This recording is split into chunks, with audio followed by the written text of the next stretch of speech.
जी, Congress party जो है अपने बड़े भाई के रूप में पूरी जिम्मेदारी के साथ सीट शेयरिंग को लेकर काम कर रही है यानी लगातार। त्याग के लिए तैयार, क्योंकि बार बार कहा जाता है कांग्रेस जितना बड़ा त्याग करेगी गठबंधन उतना मजबूत होगा। कांग्रेस तो शुरुआत से ही त्याग करती आई है। कांग्रेस, क्योंकि आप सोचें 138 साल पुरानी पार्टी है। कांग्रेस ने लगातार इस देश के लिए त्याग किया है। कांग्रेस पार्टी के नेताओं ने ये बात हो रही है आपके गठबंधन INDIA के लेकर। इंडिया गठबंधन को लेकर आप देखेंगे कि लगातार मीटिंग का दौर शुरू है और मीटिंग स्टार्ट हो रही है और मीटिंग चल भी रही है और सीट शेयरिंग को लेकर जल्दी मीडिया के माध्यम से सबको पता भी चल जाएगा। लेकिन जिस तरीके की अटकलें मीडिया लगाता है, हम लोगों को लगता है कि मीडिया ने हम लोगों को अनाथ कर दिया है। हम चाहते हैं मीडिया भी हमें पूरी तरीके से सपोर्ट करे ताकि हम जो है इस मजबूती के साथ जो है सरकार बनाने में तो आज एक काम हो सकता है, आज जितने बीजेपी और राजनीतिक विश्लेषक हैं वो सब आज नहीं बोलेंगे, आज सिर्फ कांग्रेस और कांग्रेस वाले बोलेंगे। आप ऐसा चाहती हैं? नहीं सर, मैं ऐसा नहीं चाहती। मैं चाहती हूँ सत्ता पक्ष भी बात रखे, लेकिन जिस तरीके से संसद के अंदर होता है ऐसा मैं नहीं चाहती कि मीडिया के अंदर भी हो। मीडिया के अंदर ऐसा हो कि हाँ, आपको बोलने का भी समय दिया जाए और दूसरा वो जिस तरीके का प्रचार, एक नैरेटिव बिल्ड किया जा रहा है 400 प्यार 400 प्यार, हम तो कहते हैं इनको तो बहुमत लाने के भी लाले पड़ इनको बहुमत लाने के भी लाले पड़ जाएंगे। हाथ उठाइए, आने वाले तैयार हूं मैं। बस हाथ, बापा जी आ गया, तैयार। आम आदमी ना बीजेपी आज बोलेगा ही नहीं। आज इन्होंने जो बात कही वो दिल के अंदर उतर गई मेरे, कि मीडिया जो है वो सपोर्ट करे मेरा। तो सपोर्ट वाला शब्द तो नहीं ले सकता। हाँ, थोड़ा सा इनको पहले बोलने दे देते हैं, बाद में जवाब देना आप जी। हाँ, कश्मीर की बात सुन सकता हूं मैं। आप प्रतीक जी देख सकते हैं कितना डर है कांग्रेस वालों को। अच्छा, मैंने सोचा तो उधर से कोई बर्फीली हवा आएगी। देखिए एक आदमी का कितना दबाव है, मोदी जी का इतना प्रेशर है इनको। मोदी जी 400 पार करेगा इस बार और एक बार फिर प्रधानमंत्री बनने वाले हैं हमारे भारत के, और कांग्रेस आज से ही डरी हुई है। पवन जी, मैं आ ही रहा था आपके पास और इसमें कहीं कोई संदेह नहीं था। आम आदमी पार्टी, पवन शर्मा। देखिए, दो बातें हैं। 400 सीट कहां से आएंगी, किस राज्य में सीट बढ़ेगी, मुझे भी नहीं पता, देश से 140 करोड़ लोगों को नहीं पता। रही बात मीडिया की, बहन जी जो कह रही थी, इतनी मैं गारंटी देता हूं, इंडिया अलायंस की सरकार आने के बाद अगर आप सवाल पूछेंगे देश की महंगाई पे, तो कोई भी केंद्र सरकार का मंत्री ये नहीं कहेगा कि आपको तिहाड़ जेल भेज देंगे। अगर संसद के अंदर सवाल पूछा जाएगा इन युवाओं की बेरोजगारी पे, कोई भी आपसे सवाल नहीं करेगा कि ईडी आपके घर आ जाएगी। ये गारंटी हम देते हैं। आज हमारी देश से मांग ये है, हमारी इंडिया अलायंस की मांग ये है कि देश के चुनाव मुद्दों पे होंगे। ये गारंटी हम देते हैं। देश के युवाओं की बात होगी, किसानों की बात होगी, देश की महंगाई की बात होगी, लेकिन भारतीय जनता पार्टी की तरह ईडी को पीछे नहीं छोड़ा जाएगा। जो इनसे सवाल पूछ लेता है, 95% जो केस हुए हैं उन पे हुए, जो इनसे बीजेपी से सवाल पूछा है या बीजेपी के ऊपर ये आरोप लगा दिया कि आयुष्मान घोटाला आपने कर दिया, सड़क का घोटाला कर दिया, उन सीएजी के 3 अधिकारियों का ट्रांसफर कर दिया जिन्होंने भारतीय जनता पार्टी के बड़े बड़े घोटाले उजागर किए। ऐसा हम नहीं करेंगे।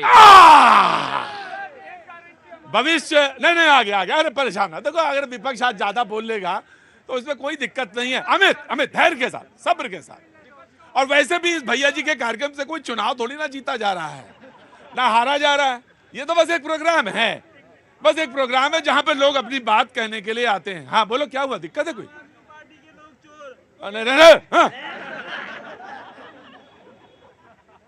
चुपचाप बैठे रहो। आज विपक्ष को मैंने कहा कि पहले बोले, उसके बाद आम आदमी पार्टी।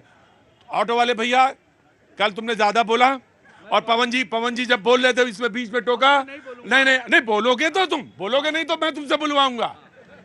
मेरा काम यही है। लेकिन जब पवन जी बोलेंगे या कोई भी उधर का बोलेगा, आप डिस्टर्ब नहीं करेंगे, बिल्कुल। और ये सख्त निर्देश है आपको। बीजेपी, प्रतीक जी, सबसे पहले तो कांग्रेस पार्टी जो ये चुनाव लड़ने वाली पार्टी है 138 साल पुरानी नहीं है। 138 साल देश के आजादी के लिए बनी हुई कमेटी थी, वो ऑर्गेनाइजेशन था। ये अपनी सत्ता सुख की ऑर्गेनाइजेशन चला रहे हैं 47 के बाद। पहले तो ये क्लियर कर दूं। दूसरी बात, ये सीटों के शेयरिंग में जमीनी बात करते हैं। अरे जमीनी स्तर पे ये अपना सीट शेयर नहीं कर पा रहे। जमीन पहले अपने पार्टी का तलाश लीजिए। और इन्होंने बोली कि मुझे स्क्रीन पे जगह दे दीजिए, सीन होने दीजिए। सीन कीजिए ना सर आप इनको, क्योंकि जनता का दिमाग क्लीन है कि किसको लेकर आना है और किसको वापस विपक्ष में बैठाना है। तो इनको स्क्रीन पे सीन होने दीजिए। और एक बात मैं कह रहा हूं, इन्होंने कहा कि 95% ईडी का जो है सवाल जो भाजपा से पूछता है, गलत। डेटा सरासर गलत है।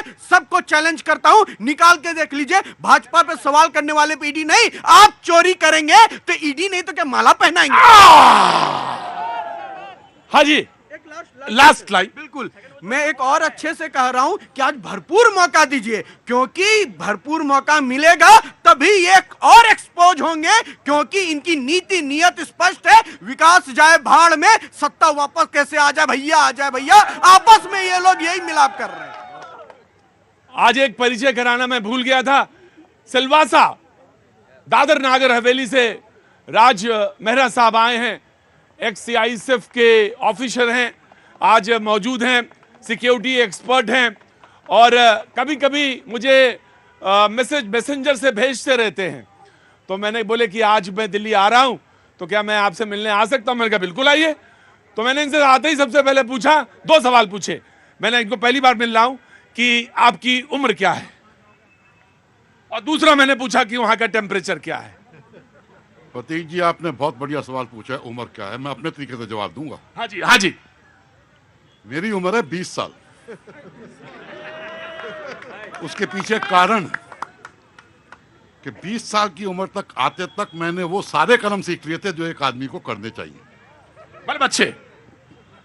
उसके बाद जो है वो एक्सपीरियंस है, और 55 साल का एक्सपीरियंस है, तो आप समझ लीजिए कितनी उम्र है मेरी। मैं समझ गया। मैं 55 और 20 जोड़ के बता दो भाई कितना हुआ। हाँ? अच्छा, और मैं इसी बात पे 2 शेर आपको सुना देता हूँ बहुत बहुत बहुत बहुत इरशाद। कि उम्र का बढ़ना तो दस्तूर जहां है। उम्र का बढ़ना तो दस्तूर है। Just give me a second, I am coming. Just give me a second, I am just coming. हाँ जी जी। उम्र का बढ़ना तो दस्तूर जहां है, हाँ। पर महसूस ना करोगे तो फिर बढ़ती कहां। बहुत अच्छा शेर है। हाँ जी। थोड़ा सा बचपना जरूर रखना इस जिंदगी की शाम में। थोड़ा सा बचपना जरूर रखना जिंदगी की शाम में। जहां में नहीं, शाम में। हाँ, शाम में। शाम हो गई दिल्ली में, पता चल गया हमें। 3-4 बार में जब ना समझ में आए तो मुझे दिल्ली की शाम तो बहुत अच्छी तरह से मालूम जी। थोड़ा सा बचपना जरूर रखना इस जिंदगी की शाम में। हाँ। सफर आसानी से कट जाएगा इस आखिरी मुकाम में। क्या बात है, बहुत अच्छा, बहुत खूब। पाजी आप बोलिए, क्या बोलना चाह रहे थे आप? जी। मैं तो आप बात सुनिए। हाँ। मैं आपको ये कहना चाहता हूँ हाँ। कि मैं किसी कमेटी को कोई गलत नहीं बोलना चाहता, किसी सरकार को। हाँ। मैं चाहता हूँ कांग्रेस दोबारा आएगी। कांग्रेस जिंदाबाद। आज तो बढ़िया सपोर्ट मिल रहा है।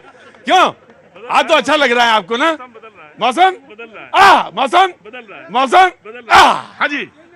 मुझसे एक लोगों ने सवाल किया हाँ। कि हम लोग तो मीडिया को मीडिया समझते हैं, हम पहचाने कैसे कि गोदी मीडिया कौन है और असली मीडिया कौन हाँ, है? जैसे